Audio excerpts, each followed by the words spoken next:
What's up everybody, Mike here, and today we're checking out my top plugins of 2024. So as we're quickly approaching the end of the year, I thought I'd make a quick video about some of the coolest and most interesting plugins that have been making it into pretty much all of my mixes over this past year. These didn't all come out this year, but I tried to keep the list to mostly newer or maybe lesser known plugins. Like we all know that FabFilter Pro Q3 rocks at this point.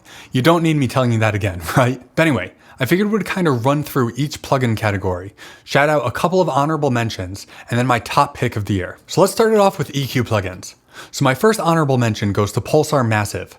I got this for the Travis Barker drum sound video I did earlier this year, but it's made it into almost all of my mixes since then. It's one of those EQs that's almost impossible to make it sound bad.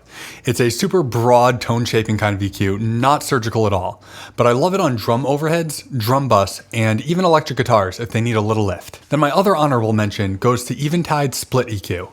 This plugin is pretty deep and can take a bit to wrap your head around, but it's also insanely powerful, able to do things that no other EQ I own can do. I should probably make a whole video on this at some point. Let me know in the comments if you'd like to see that. But the basic idea of split EQ is that it splits your audio into its transient information and its tonal information, and then allows you to EQ those separately. So you can kind of think of it as a transient designer meets an EQ. Kinda. But it's a major problem solver. One of my favorite uses for it is on bass. You can crank up the mid-range for just the tonal part of the sound to brighten up the bass and bring it forward without boosting any clicky pick noises. Or sometimes I'll do the exact opposite and just boost the transient information in the same range to bring the pick attack forward without over brightening the bass. It can also be great on vocals, allowing you to brighten just the tonal information as to not bring forward any harsh or abrasive consonants. And it can be an absolute lifesaver for mastering. Definitely worth checking out. But my number one EQ pick for this year has got to be the Kit Plugins BB-N73. I spent quite a few years primarily working out of a studio that had a Neve console, but when I built this place, I kinda got away from that sound, favoring the flexibility of things like Pro Q3. But within the last year, I've kind of rediscovered the magic of Neve style EQs, and I've been using the Kit BB-N73 on all of my tracks, specifically on drums. The curves on this EQ are just perfect for drums. Like take the top band. It boosts treble exactly at the right spot for drums, but at the same time, it also creates a dip in the mid-range, pretty much exactly where you were probably thinking about cutting. Like just turning this one knob can probably get your close mic, say, 60% of the way there. It's crazy.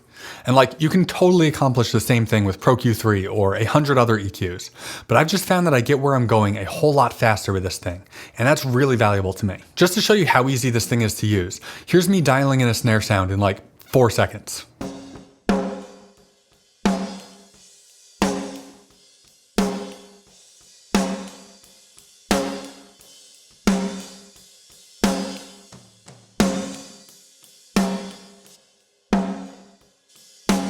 Moving on to probably my favorite plugin category, compressors.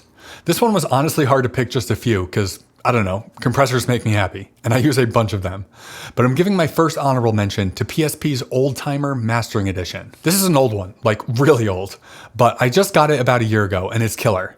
It's a pretty gentle tube-style compressor with a lot of surprisingly modern features for its age, including built-in parallel compression, sidechain high-pass filter, and the ability to adjust the amount of saturation it applies. It's great anytime you want some smooth vintage tube compression vibes, but where I really love it is on vocals, specifically for gentler genres like folk or lighter pop songs or singer-songwriter kind of tracks, where something like an 1176 might be too aggressive. It hits a really nice balance of not sounding too aggressive or getting in the way, but still having some vibe and character. My next honorable mention goes to Purified Audio's VU Comp. It's 3 different 1176s and an LA3A crammed into one box. Need I say more? But yeah, 1176s and LA3As sound good on pretty much everything, and that holds true with this plugin. Add in the fact that this has a high and low shelf EQ built in, and the ability to assign either band to be pre or post compression, and this is a seriously powerful tool. And that brings us to my top compressor pick of this year, Complex from Kive Audio. This to me is just the ultimate drum smasher. Kick, snares, room mics, drum bus, it excels pretty much anywhere drums are involved. Both the compression itself and the saturation are perfect for getting huge explosive drum sounds. I genuinely haven't found anything else that does what this does. If you want to hear more examples of this one, check out the video I did recreating Paramore's drum sound. It's all over that video. But for now, let's hear it on drum bus duty.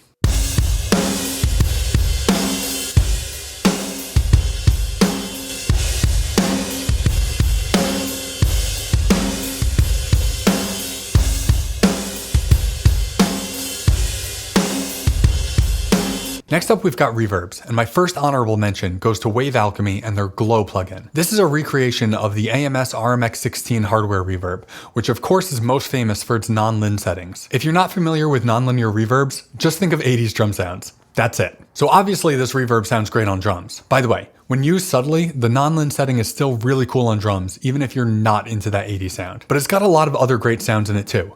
From plates to halls to a really cool setting called Image that kinda sounds like a ping pong slap delay with a ton of diffusion or something like that. I've used that on quiet pop vocals a handful of times and it sounded great. Then my other honorable mention is Taped Spaces from Half-Light. This one is all about character and vibe. It's got 7 different reverbs in it, ranging from small and tight to huge and cavernous, each one having its own unique flavor.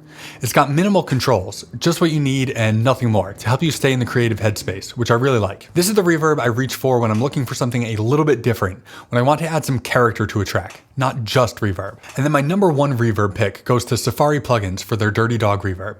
This one's really fun. It's essentially a distorted reverb with both pre and post verb drive controls. My favorite use for this is on synths. It's perfect for getting that modern distorted synth lead tone super quickly and easily. It's also fun on guitars to get a sort of shoegazy sound, or as a cool effect on vocals. This is very much like a specific effect, not an all-purpose reverb.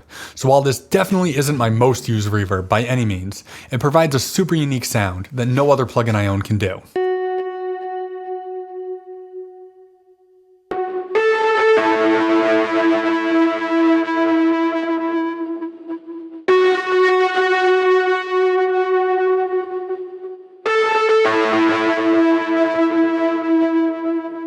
Then moving on to delays. My first honorable mention is for the Lexicon PSP42X from PSP AudioWare. As the name implies, this is based on the Lexicon PCM42 hardware delay, and it's just got such cool sound. A big part of that comes from having a limiter on the input of the unit.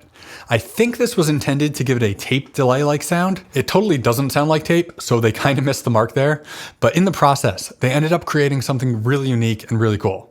I love cranking the input knob and lowering the reference level control to really drive the limiter, adding both squash and grit to the delay. You can also get pretty weird with this thing using the modulation section, the infinite repeats button, and the reverse delay modes. Next up, we've got Valhalla delay.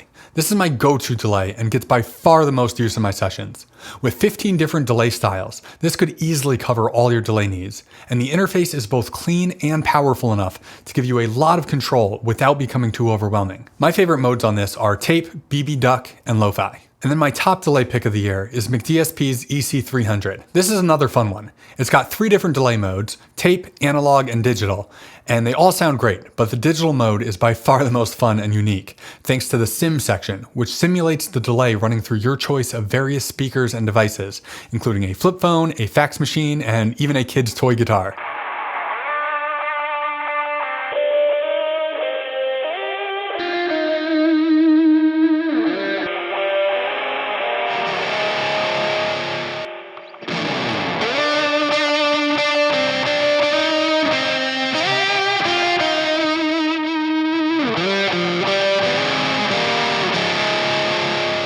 Now for saturation plugins. My first honorable mention is Spectre from Waves Factory. I've had this one for a while now, but it was another one that I kind of rediscovered this past year. It's a really unique take on saturation, kind of acting like a saturation EQ hybrid. It gets pretty deep, so if you want to learn more about it, I made a video on it a while back that I'll link up here, as well as down in the description. But this thing is great, and is in a lot of ways one of the most powerful and versatile saturation plugins in my collection. And if you're someone who uses amp sims a lot, this running before the amp sim is like the ultimate boost/overdrive pedal. And next we've got PSP Saturator. This hits the perfect balance for me between versatility and ease of use. It's got 8 different saturation types to give you a wide range of sounds, but it's still dead simple to use. So like, if FabFilter Saturn breaks your brain a little bit, this one could be worth checking out. I also love the softness knob. Dialing it up a little bit can help to tame any harshness that comes from the saturation. And my number 1 saturation pick of the year actually isn't a saturation plugin at all. It's VComp from Kive Audio. This compressor has my absolute favorite saturation sounds for vocals, and thanks to the THD knob, you can get anything from super subtle grit to full-blown distortion. And again, being a compressor, there aren't any controls for the saturation besides how much. But like I said, on vocals, it just works. I'm usually also compressing a vocal with this, but you can turn the compression off if you just want to use it as a saturation box. I just can't admit it, but my mind won't quit it. I just can't admit it, but my heart won't quit. I got a crush, a crush, a crush on you. I got a crush, a crush, a crush on you. And finally, I've got a few other plugins I want to shout out that don't really fit into any of those categories.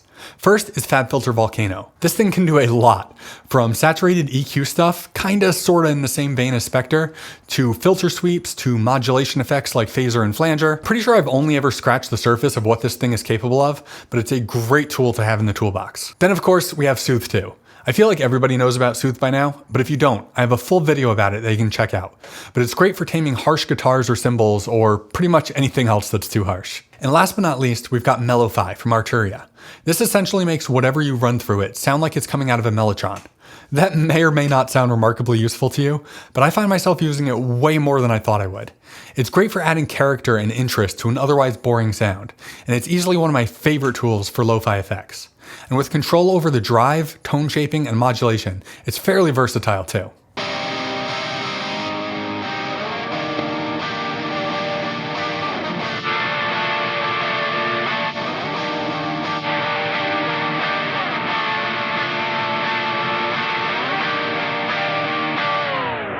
So yeah, those are some of my favorite plugins that I've been using this past year. Let me know in the comments some of your favorites. I'm always on the lookout for cool new plugins. But anyway, thank you so much for watching, and I'll catch you in the next one.